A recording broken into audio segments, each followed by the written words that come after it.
할렐루야.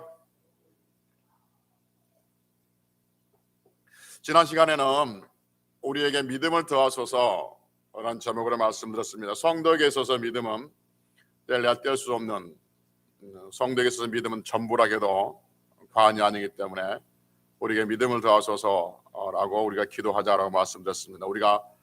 우리에게 믿음을 더하소서라고 기도해야 할 이유는 뭐냐면, 믿음은 세상을 이기기 때문이고, 믿음은 떨어질 수 있기 때문이고, 또 믿음은 하나님을 기쁘시게 하는 것이고, 또 믿음은 믿음대로 되어지기 때문에 믿음을 더하소서라고 기도하자고 말씀드렸습니다. 우리에게 믿음을 더하소서라고 날마다 기도할 수 있는 성도들이 되시기를 다시 한번 주의 이름으로 축복합니다. 지난 시간에 말씀을 듣고 한 주간에 한 번이라도, 명절 때 바쁘시긴 했겠지만 한 번이라도 우리에게 믿음을 더하소서, 나에게 믿음을 더하소서, 우리 자녀들에게 믿음을 더하소서, 믿지 않는 남편, 자식 있다면 믿음을 주소서라고 한 번이라도 기도해 보셨죠? 네. 말씀을 들으면 들은 것을 끝나지 말고 반드시 그 말씀대로 기도하고 실천할 때 그 말씀이 우리에게 복이 될 줄로 믿습니다. 오늘은 다듬지 않는 돌과 다듬은 돌, 그러니까 다듬지 않는 돌, 다듬은 돌이라는 제목으로 말씀을 드리려고 합니다. 오늘 말씀은 제가 개인적으로 오래전부터 궁금했던 것들 정리해서 드리는 말씀입니다. 뭘 궁금했냐면, 그러니까 오래전부터 제 나름대로 궁금했던 부분인데, 오늘 우리가 읽은 출애굽기 20장 25절에 보면 하나님께서 돌로 제단을 쌓을 때 다듬지 말고, 이렇게 다듬지 않는 돌로 제단을 쌓으라고 그렇게 말씀했단 말입니다. 그런데 열왕기상 6장 7절에 보면 솔로몬이 성전을 지을 때 다듬은 돌로 성전을 지은 거예요. 그래서 궁금한 것은, 아니 왜 제단을 쌓을 때는 돌을 다듬지 말고 다듬지 않는 돌로 제단을 쌓으라고 그랬는데 성전을 지을 때는 다듬은 돌로 제단을 쌓았을까, 제단을 지었을까, 성전을 건축했을까 라는 생각이 오래전부터 들었고, 여러 전에 이렇게 묵상을 해봐도 여전히 답보 상태였습니다. 그래서 내 나름대로 책도 찾아보고 주석도 찾아보고 해설서도 찾아보는데 따로는 따로 해석이 됐어요. 그래서 출애굽기 20장 25절에서 다듬지 않는 돌로 제단을 쌓는 이유가 무엇인지는 충분히 설명했고, 충분히 이해됐고, 충분히 아멘하고 동의를 하고, 그 다음에 성전을 건축할 때 다듬은 돌로 성전을 건축해야 될 이유에 대해서 설명하는 데 있어서 그분은 충분히 동의하고 충분히 받아들이고 아멘하고 그럽니다. 그러니까 둘 다 따로따로 해석해 놓은 것은 제가 이해하고 받아들일 수 있는데, 저도 같은 생각인데, 문제는 왜 제단의 돌은, 제단을 쌓는 돌은 다듬지 말라고 그러고 성전을 건축할 때 돌은 다듬어야겠을까? 왜 그랬을까? 이것이 궁금하더란 거죠. 그래서 오랫동안 궁금했는데, 그래서 묵상했고, 그래서 이제 어느 정도 정리가 돼서 오늘 말씀으로 같이 나누려고 합니다. 혼자만 알고 있는 것이 아까워서 같이 여러분들 같이 은혜를 나누려고 합니다. 하나님 앞에서 말씀을 들을 텐데 좀 어렵고 복잡할 수 있겠지만 집중해서 들으면 하나님께서 우리에게 또 새 은혜 주실 줄로 믿습니다. 할렐루야. 차근차근 한번 말씀을 전해보겠습니다. 먼저 제단부터 봅시다. 출애굽기 20장 24절 25절 봅시다. 출애굽기 20장 24절 25절. 내게 토단을 쌓고 하는데, 이 토단이란 말이면 흙으로 제단을 쌓는 것을 토단이라고 그러는 거예요. 같이 읽습니다. 24절 시작. 내게 토단을 쌓고 그 위에 내 양과 소로 내 번제와 화목제를 드리라. 내가 내 이름을 기념하는 곳에서 내게 임하여 복을 주리라. 내가 내게 돌로 제단을 쌓거든 다듬은 돌로 쌓지 말라. 내가 그것을 쪼면 정으로 그것을 쏘면 부정하게 되미니라 말합니다. 여러분, 제단에서 말씀하는데 24절에 보니까 제단이 어떤 것이냐면, 24절 봅시다. 제단은 양과 소로 하나님 앞에 번제와 화목제를 드리는 것이고요, 그 다음에 두 번째 제단은 어떤 것이냐면 하나님의 이름을 기념하는 것이에요. 24절. 그 다음에 또 한번 보면 하나님의 뭐가 임하는 거예요? 복이 임하는 것이죠. 이 세 가지를 한번 기억합시다. 나중에 질문할 거예요. 제단이 가지고 있는 기능, 제단이 무엇이냐 하면, 제단은 첫째 하나님께 양이나 서로 제물을 드리는 것이고, 두 번째 하나님의 이름을 두는 것이고, 세 번째 하나님께서 복을 주시는 곳, 그것이 뭐라고요? 제단이라고 말씀드렸습니다. 그런데 그 제단을 돌로 쌓을 때 어떻게 하라고 그럽니까? 25절에 보니까 다듬은 돌로 쌓으라고 그럽니까? 다듬지 않는 돌로 쌓으라고 그럽니까? 그렇죠. 다듬은 돌로 쌓지 말라고 그럽니다. 만약에 그것을 정으로 끌로 이렇게 쪼면 어떻게 된다고요? 부정하게 된다라고 말합니다. 그러니까 양이나 소를 번제나 화목제로 드리기 위해서, 그러니까 흙이나 돌로 제단을 쌓아야 되는데, 이 돌로 제단을 쌓을 때는 다듬은 돌로 쌓지 말라라고 말합니다. 그러니까 모양이 안 이쁘다고 다듬어서 안 되고, 각이 안 맞는다고 그렇게 또 다듬어서 안 되고요, 평형이 안 맞는다고 해서 그 돌을 다듬어서는 안 된다는 거죠. 다듬거나 돌로 쪼지 말라라고 말합니다. 다듬거나 돌로 쪼면 그것이 부정하게 된다라고 말씀하고 있습니다.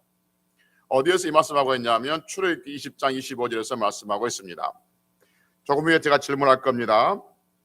모세 율법책 중에서 즉 성경에 어디에 제단에 돌로 쌓을 때 다듬지 말라고 하십니까? 라고 물으면 여러분은 답은 출애굽기 20장 25절에서 다듬지 않는 돌로 제단을 쌓는다라고 대답을 하면 됩니다. 이제 여호수아 8장 30절로 31절 봅시다. 여호수아 8장 30절로 31절, 구약성경 331페이지입니다. 여호수아 8장 30절과 31절 두 절 봅시다. 구약성경 331페이지. 여호수아 8장 30절과 31절은 여호수아가 이스라엘 백성들을 이끌고 가나안 땅에 들어가서 여리고성을 무너뜨리고 아이성을 정복하고 난 다음에 에발산에서 제단을 쌓을 때 그 상황을 우리에게 성경은 이렇게 설명해주고 있습니다. 30절, 그때 시작. 그때 여호수아가 이스라엘 하나님 여호와를 위하여 에발산에서 한 제단을 쌓았으니 이는 여호와의 종 모세가 이스라엘 자손에게 명령한 것과 모세의 율법의 율법책에 기록된 대로 쇠 연장으로 다듬지 아니한 새 돌로 만든 제단이라. 우리가 여호와께 번제물과 화목제물을 그 위에 드렸으며라고 합니다. 그럼 다시 한번 자세히 보면 여호수아가 에발산에 제단을 쌓았는데 쇠 연장으로 다듬은 돌로 쌓았다고 합니까? 쇠 연장으로 다듬지 않는 돌로 쌓았다고 합니까? 쇠 연장으로 다듬지 않는 돌로 쌓았다고 그렇게 말씀하고 있습니다. 그러면 여호수아가 31절에 보니까 왜 돌로 제단을 만드는데 쇠 연장으로 다듬지 않는 돌로 제단을 만들었다고 합니까? 그렇죠. 여호와의 종 모세가 이스라엘 백성들에게 명령한 것과 또 모세 율법책에 기록된 대로 다듬지 않는 돌로 제단을 쌓았다고 말합니다. 그래서 모세 율법책은 모세 오경을 말하죠. 창세기, 출애굽기, 레위기, 민수기, 모세 오경을 모세 율법책이라고 말합니다. 질문 드립니다. 모세 율법책 중에 어디에 다듬지 않는 그 돌로 제단을 쌓으라고 말씀했습니까? 출애굽기 20장 25절에서 말씀했던 거죠. 그러니까 여호수아 가나안 땅에 들어가서 제단을 쌓을 때 다듬지 않는 돌로 쌓는 것은 정확하게 성경적인 근거가 있는 거죠. 출애굽기 20장 25절의 근거에서 하나님의 종 모세가 명령한 대로 말하는 대로 다듬지 않는 돌을 쌓았다라고 말합니다. 이렇게 성경적인 근거가 정확하게 있음에도 불구하고 성경적인 근거를 말하지 않고 이런저런 이유를 대면서 다듬지 않는 돌로 쌓는 이유를 성경적으로 끌어오지 아니하고 이런저런 이유를 대해서 그것을 설명하는 것은 말 그대로 다듬은 돌로 제단을 쌓는 것과 같은 우를 범하게 되어지는 것이죠. 그럼 여러분은 늘 귀가 아프게 잘 들었겠지만 그 돌이 가지고 있는 상징성이 뭐냐는 거죠. 돌은 돌, 반석이 가지고 있는 상징성이 있다고 그랬습니다. 많이 강조했고 여러분들이 아시고 있는 부분인데 돌이나 바위나 반석은 우리 하나님을 상징한다라고 말씀드렸습니다. 그래서 성경은 나의 반석이신 하나님, 그럼 반석이 너를 낳았다, 나의 반석을 찬송하리라 라고 말하고 나의 구원의 반석에 쓴 하나님을 높이라 라고 말씀하는 여러 곳에서 반석은 하나님이다 라고 말씀드렸습니다. 그리고 분명하게 고린도전서 10장 4절에서도 모세가 물이 쳐서 나오는 그 반석은 곧 그리스도라라고 말씀을 하고 있습니다. 이미 알고 있는 부분이고, 또 하나 베드로전서 2장 4절에 보면 보배로우신 산, 뭐라고 그러죠? 돌이신 예수님 이렇게 말하죠. 보배로운 산 돌이신, 보배로운 살아있는 돌이신 예수님이라고 말씀하고 있습니다. 그래서 제단을 쌓을 때 그 돌은 누구를 의미하고 있냐면 우리를 위해서 죽으실 예수 그리스도를 예표하고 있는 것이죠. 그래서 제단을 쌓을 때 그 돌, 즉 예수 그리스도를 인위적으로 다듬어서는 안 된다는 거죠. 제단의 돌은 예수 그리스도를 예표하고 있기 때문에 그 돌이 사람의 생각과 환경에 맞춰서 쪼여져서는 안 된다는 것이죠. 나는 동그란 돌을 원하는데 네모나게 생겼다고 해서 그 돌에 쇠 연장을 대서는 안 된다는 거죠. 돌이 우리 주 예수 그리스도를 예표하고 있기 때문에, 또 예수님은 곧 말씀이기 때문에 이 말씀이 내 마음에 들지 않고 인간의 윤리적인 상황에 맞지 않는다고, 또 역사의 사실에 맞지 않는다고 인해서 인위적으로 해석을 해서는 안 된다는 것이죠. 산돌이신 예수의 말씀을 듣고 싶은 말씀을 듣고 은혜 받았다고 이야기하고, 듣고 싶지 않는 말씀을 들었을 때는 시험 들었다 이렇게 해서는 안 된다 그 말인 것이죠.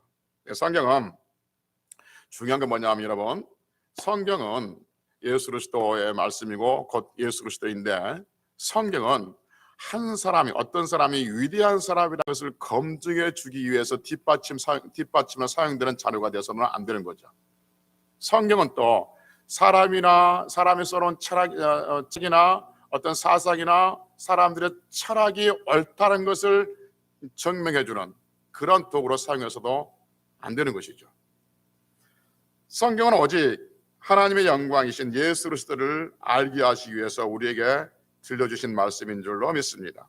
그래서 성경은 예수 그리스도 이 말씀인 곧 우리에게 적용되질 때 어떤 경우도 인간적인 방법으로 재단을 하고 돌로 새로 새 연장을 떼서 자기 입맛에 맞게 그렇게 해석해서는 안 된다는 거죠. 그래서 돌로 재단을 쌓을 때는 돌을 다듬지 말라고 한 이유는 돌이 곧 예수 그리스도를 예표하고 있기 때문이다 라는 것을 의미하고 있는 것이죠. 돌은 누구를 예표하고 있다고요? 예수 그리스도를 예표하고 있다는 겁니다. 그래요. 그러니까 이해가 되시죠? 돌이 왜 새 연장으로 다듬지 말라고 하는 이유가, 돌이 무엇을 예표하고 있기 때문에, 예수 그리스도를 예표하고 있기 때문에 돌을 다듬지 말라고 하는 것은 결국 하나님께서 보내주신 그 예수 그리스도를 내가 인위적으로 마음대로 그렇게 각시하게 해석해서는 안 된다. 성경을 성경대로 해석해라. 아멘. 그건 된다는 거죠. 근데 우리가 궁금한 것은 왜 성전을 건축할 때는 다듬은 돌로 성전을 건축하게 하셨을까 하는 거죠. 이번에 열왕기상 6장 7절 봅시다. 열왕기상 6장 7절.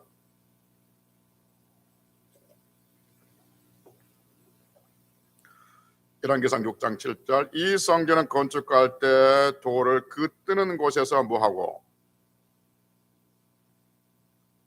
열왕기상 6장 7절. 이 성전은 건축할 때 그 돌을 뜨는 곳에서 그곳에서 뭐하고, 다듬고 가져다가 뭐했다고요?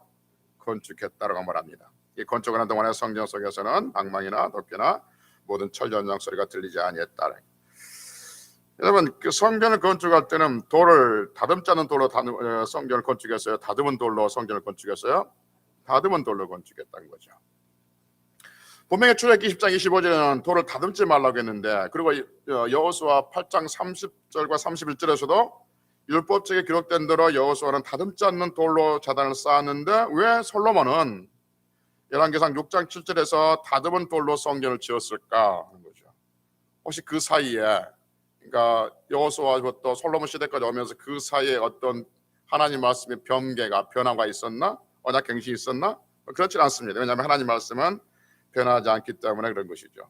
그렇다면 제단의 돌은 다듬지 말라고 했는데 성전의 돌은 왜 다듬어서 지었을까? 이 부분이 제 나름대로 고민한 부분이고, 그래서 생각해 봤던 부분들. 근데 알고 보니까 굉장히 간단했던 부분들. 여러분 뭐든지 알면, 모르면 어렵지만 알면 쉽지 않습니까? 특히 그 아재 개그 같은 경우 아재 개그 같은 경우는 모르면 굉장히 어렵지만 알면 뭐 그까지 것 하고 있는 것처럼 알면 쉽습니다. 말씀을 들어보겠습니다. 여러분 아까 출애굽기 20장 24절 25절에서 제단이 가지고 있는 세 가지 의미가 있다고 그랬는데 그게 뭔지 기억나십니까? 첫째, 그렇죠. 번제, 그러니까 소나 양이나 제물 드리는 것이고, 두 번째는요 하나님의 이름을 두는 것이고, 세 번째는 복이 임하는 것. 이것이 그러니까 제단이 가지고 있는 기능이죠. 이 세 가지 기능이 오늘 설교의 그 키포인트가 될 겁니다. 그러니까 제단이 어떤 기능을 가지고 있냐면 거기에 제단에서 하나님 옆에 제물을 드리는 거, 소나 양이나 제물을 드리는 거죠. 화목제나 번제물로 제물을 드리는 것이고, 두 번째는 하나님의 이름이 거기에 있는 것이고, 세 번째는 그곳에 하나님의 복이 임하는 것. 이 세 가지 기능이 제단의 기능이다 하는 것이죠. 그럼 성전 어떨까? 성전은 양이나 소나 서로 하나님께 제물을 드리는 것 동의하십니까? 맞습니까? 성전은 양이나 서로 하나님께 제물을 드리는 것 맞습니까?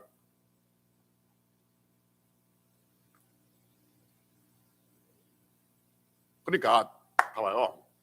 제단은 소나 양으로 하나님께 제물을 드리는 곳, 두 번째 하나님의 이름을 두시는 곳, 지금 제단이에요.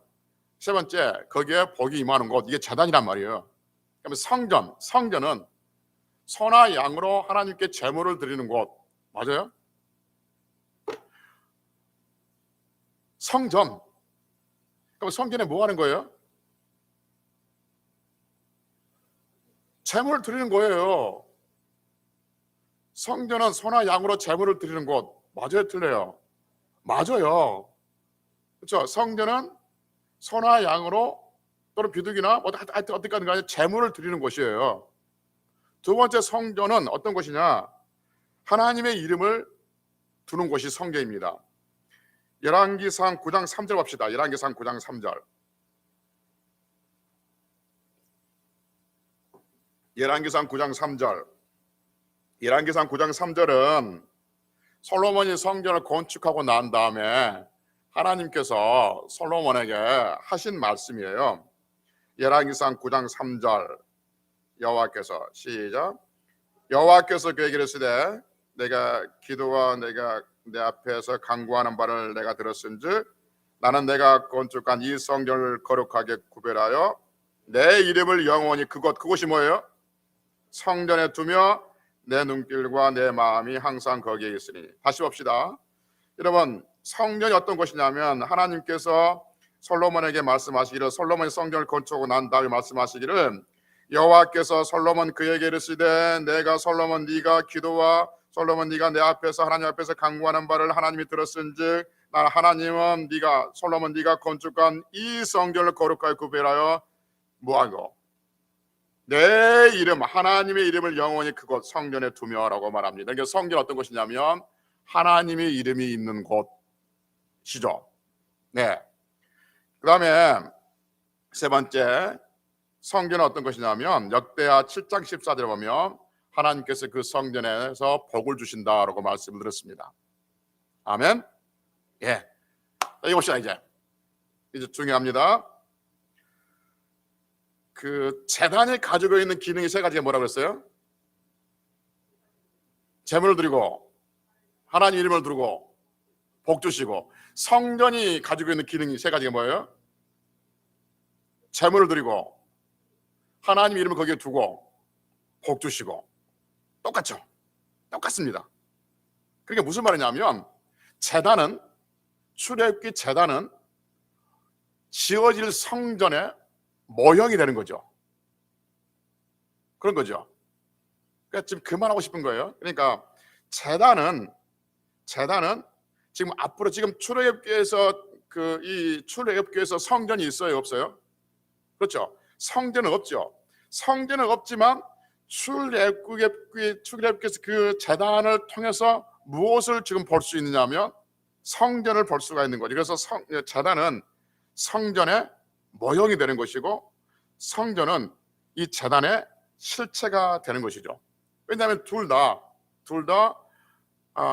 제물을 드리는 것이고, 그 다음에 여호와의 이름이, 하나님 이름을 거기에 두는 것이고, 또 거기에 복을 주신 것이라고 말했기 때문에 제단은 성전의 모형이 되는 것이고 성전은 제단의 실체가 되는 것이죠.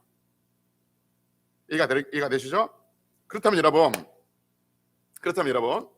이제 출애굽 시대에서 이제 솔로몬 시대로 넘어왔습니다. 그래서 솔로몬이 성전을 지었어요.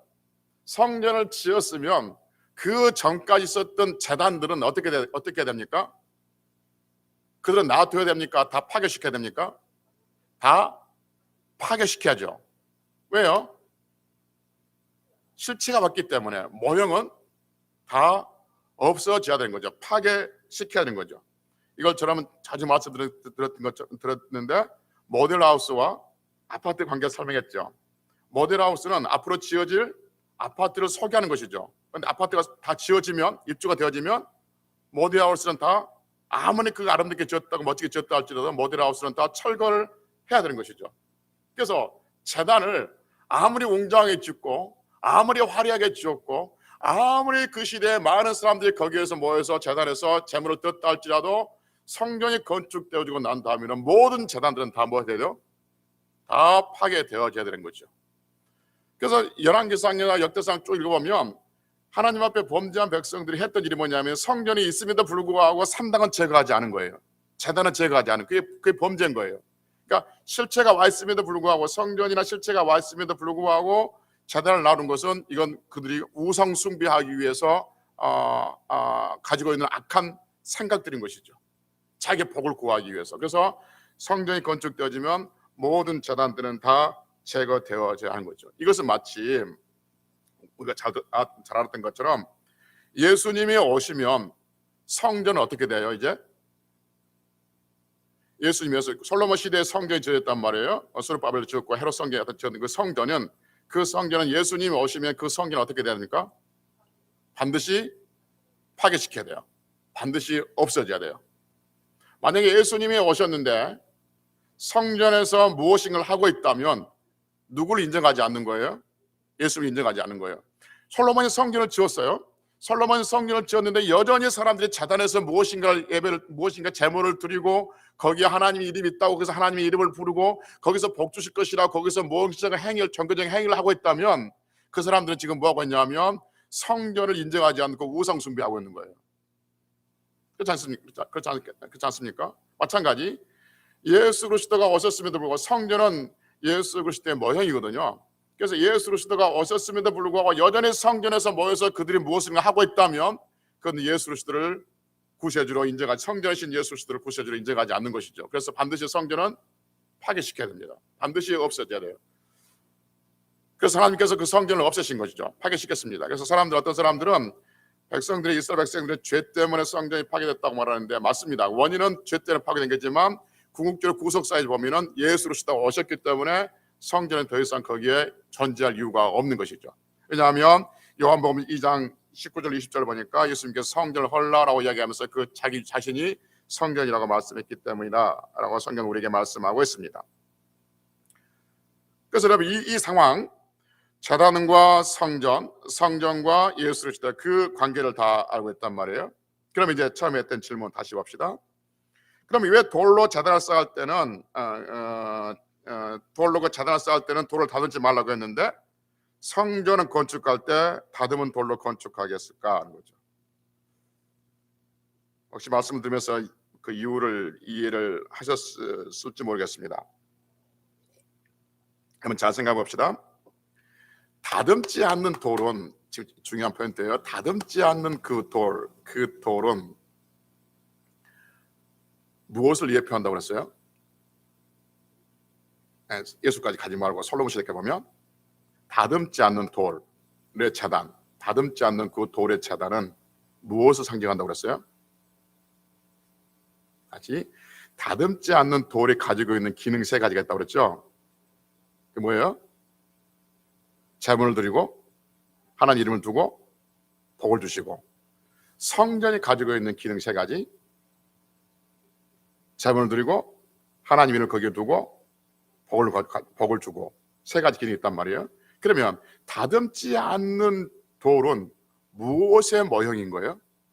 성전의 모형이지 않습니까? 그렇죠? 어려운 게 아니에요, 여러분들. 어려운 거 생각 안 하려고 그래. 안 하려고 해서 그래. 하도 우리가 설교는 목사님만 뭐 설교를 하고 우리는 가만히 듣는 것만 익숙해서 그래요. 하나님 말씀이에요. 하나님 말씀이니까 한번 정말 하나님이 주신 말씀이니까 한번 말씀을 한번 깊이 한번 생각해 보자고요. 그래서 이 다듬지 않는 돌로 만든 제단은 무엇의 모형이냐면 성전의 모형인 거죠. 아멘. 아멘. 성전의 모형입니다.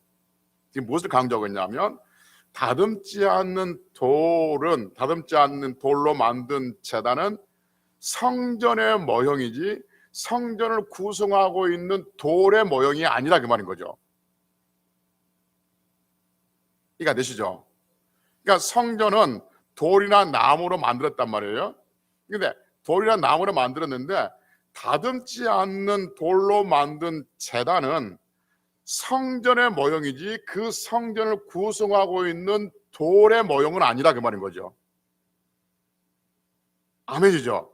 그러니까 이 다듬지 않는 돌은 성전을 설명하기 위해서 그런 것이지 성전을 구성하고 있는 나무나 돌을 설명하고 있는 것은 아니라는 거죠. 같은 돌이 아니라는 거죠. 이 돌은 성전을 예표하고 있다는 것을 의미하고 있는 거죠. 그래서 다듬지 않는 돌로 만든 그 제단은 성전을 예표하고 있고 성전의 모형이기 때문에 성전 역시 어떻게 돼요?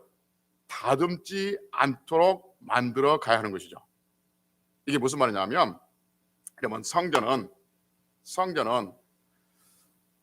그 솔로몬이 워낙 지혜가 있어서 솔로몬이 그 지혜를 따라서 설계해서 성전을 지었습니까? 아니면 성전을 짓기 위해서 백성들에게 우리 하나님의 성전을 아름답게 지을 그 설계도를 공모해서 그래서 당선된 그 설계도대로 성전을 지었습니까? 아니면 하나님께서 성전의 설계를 주셨습니까?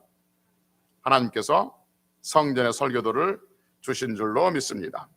그래서 열왕기상 6장 38절에 보면 하나님께서 성전을 설계할 수 있는 설계할 수 있는 설계도를 다윗을 통해서 주셨다라고 말씀하고 있습니다. 볼까요?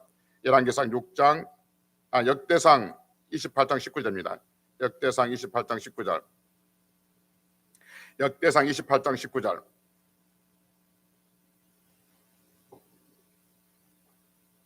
역대상 28장 19절. 653페이지. 역대상 28장 19절 같이 읽습니다. 다윗이 시작. 다윗이 이르되 여호와의 손이 내게 임하여 이 모든 일의 설계를 그려 나에게 알려주셨느니라. 그러니까 성전의 설계도는 누가 주신 거예요?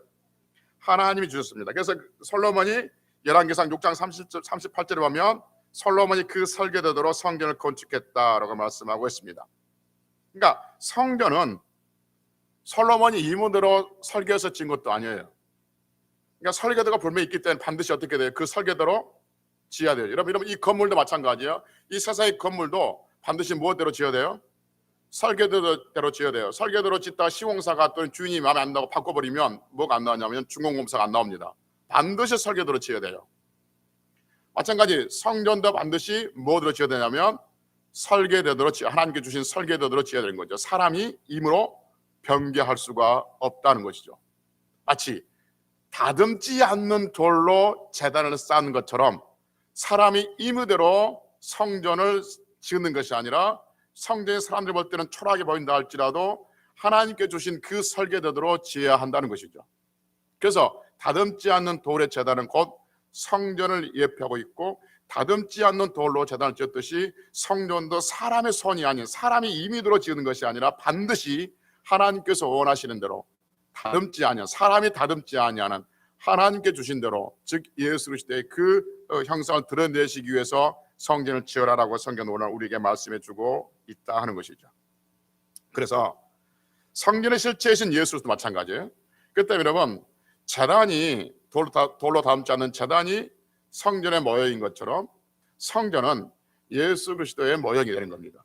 그래서 제단을 다듬지 않는 것처럼 성전도 사람이 임의로 다듬지 않고 하나님의 설계도 했듯이 예수 그리스도도 사람이 임의대로 그분의 어떤 부분을 부각시키고 어떤 부분을 깎아내리고 어떤 부분은 드러내고 어떤 부분은 없애버리고 그래서는 안 된다는 거죠. 예수 그리스도께서 말씀하신 그 말씀은 정확하게 우리가 원하든지 원하지 않든지 그대로 우리에게 적용되어지고 선포되어지고 드려야 되고 아멘 해야 될 줄로 믿습니다. 정리합시다. 돌로 다듬지 않는 돌로 만드는 그 제단의 기능 세 가지가 있다고 말씀했습니다. 첫째 뭐예요?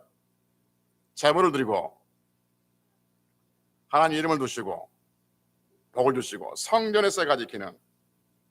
제물을 드리고 하나님 이름이 거기에 있고 복을 주시고. 그렇다면 예수 그리스도는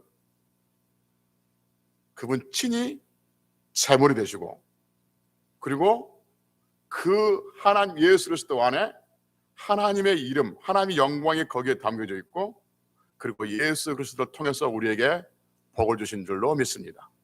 이 세 가지가 그렇게 연결되어지고 있는 것이죠. 할렐루야. 그래서 다듬지 않는 돌은 결국 성전을 예표하고 있는 것이지 성전을 이루고 있는 돌을 예표하고 있는 건 아니다. 그러니까 다듬지 않는 돌은 결국 예수 그리스도를 의미하고 있고 그 예수 그리스도는 결국 사람의 손으로 임의로 다듬어서는 안 된다는 거죠. 마지막 하나 더. 성경에 보면 또 하나의 성전을 우리에게 말씀하고 있죠. 예수 그리스도가 아닌 또 하나의 성전이 이 세상에 있습니다. 또 하나의 성전은 뭘까요? 그렇죠. 우리 몸이 성경입니다. 할렐루야. 아멘이십니까? 그러면 이 원리를 그대로 적용시킵시다. 다듬지 않는 돌로 만든 제단이 가지고 있는 기능 세 가지가 뭐예요? 제물을 드리고 하나님의 이름이 거기에 있고 하나님께서 복을 주시고 성전의 기능 제물이고 하나님 이름이 있고 복을 주시고 예수 그리스도는 친히 그분이 제물 되시고 거기에 하나님의 영광이 들어져 있고 그리고 그분을 통해서 우리에게 복을 주십니다. 그러면 똑같이 적용시켜서 우리가 성전이라면 성경은 우리에게 말하기를 너의 몸을 거룩한 산 제물로 드리라 라고 말씀하고 있습니다. 그러니까 우리가 하나님 앞에 드려질 제물이 우리 안에 있는 것이죠. 우리가 제물이 되는 것이죠. 그리고 하나님의 영광이 우리 속에 담겨져 있는 줄로 믿습니다. 성전이니까. 그리고 우리는 하나님께 마지막 세 번째 뭐예요? 복이 있는, 하나님의 복이 담겨져 있는 그러한 성경인 줄로 믿습니다. 성전은 어떤 것이냐? 전에 말씀드렸어요. 제단은 제물 드린 것이고 하나님 이름이 거기 있는 것이고 그것이 복이 하나님의 복이 임하는 곳. 성전이 어떤 것이냐? 성전은 하나님께 제물을 드리는 곳, 그리고 하나님 이름이 거기에 두시는 곳, 그리고 하나님께서 그것을 통해서 복을 주신다 같은 것처럼 우리가 성전이라고 성경은 고린도전서 3장 16절에서 내 몸이 성전이라고 말씀하고 있는데 성전이 우리가 하나님 앞에 드려지는 제물이고 그리고 하나님의 영광, 하나님 이름이 우리 안에 있고 그리고 하나님은 우리에게 복을 주시는 그러한 성전을 우리를 만들어가 계신 줄로 믿습니다. 그래서 결론, 다듬지 않는 돌로 제단을 쌓듯이 여러분과 저도 우리 스스로가 우리 생각대로 세상을 살아가는 것이 아니라 하나님의 말씀대로 우리가 세상을 살아가야 될 줄로 믿습니다. 할렐루야. 이걸 다음 주 수동 때 인생이라고 한번 전으로서 우리는 세상의 어떤 사람들, 세상의 가치관이나 또 세상의 어떤 사상이나 시대의 조류, 그것으로 우리를 만들어가고 그것으로 우리를 빚어가고 그것으로 우리 인생을 만들어가는 그러한 존재들이 아니라 오직 우리를 만드시고 오직 우리의 삶의 주관자가 되시고 오직 우리를 이끌어 가신 분은 하나님의 말씀, 하나님밖에 없다는 것을 믿으시고 한 주간도 하나님의 말씀이 우리를 다스리시고 세상 정이 우리를 쫓지 못하도록, 세상의 끌이 우리를 쫓지 못하도록 하나님께서 우리를 만들어가고 빚어갈 수 있는 그러한 인생이 되기를 기도하면서 살아가는 한 주간이 되시기를 주의 이름으로 축복합니다. 기도하시겠습니다.